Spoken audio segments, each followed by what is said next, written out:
Have you ever wondered how much dividends you have actually received? In this video, I will show you how to track your dividends inside Interactive Brokers and also share a quick tip on how to manage them more effectively. First, go to Performance and Reports, Statements, then click the arrow beside Realized Summary. Next, choose the period you want to view. Let's try monthly and keep it to this month. For the format, I will just go with View HTML. Once the report is generated, scroll down and click on Change in Dividend Accruals. And tada! Here are all the dividends that you have received during this period.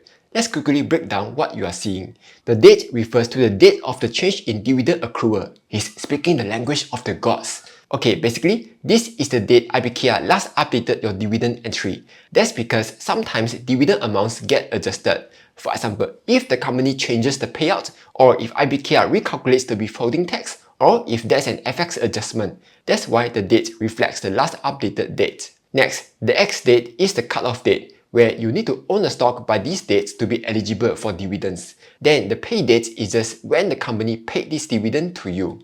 Quantity means how many shares you held on the X date. Tax is how much dividend withholding tax the government deducts away. Fees, are there any fees for receiving this dividend? Gross rate refers to dividend per share.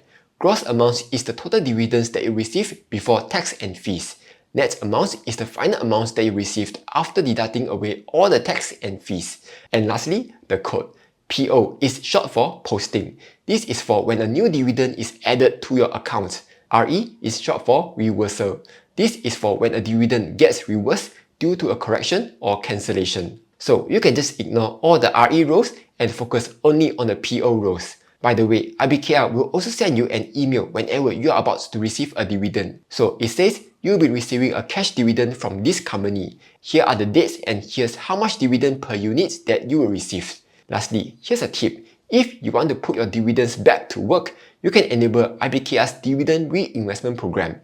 This program is only available on certain IBKR accounts, and it currently applies to US and Canadian stocks. Standard commissions apply. So for example, if your dividend reinvestment bought back 0.5 shares and you're on the IBKR Pro account, you'll be charged a minimum commission of 1 cent, since it is fractional shares. To set it up, just search for Dividend Election inside IBKR.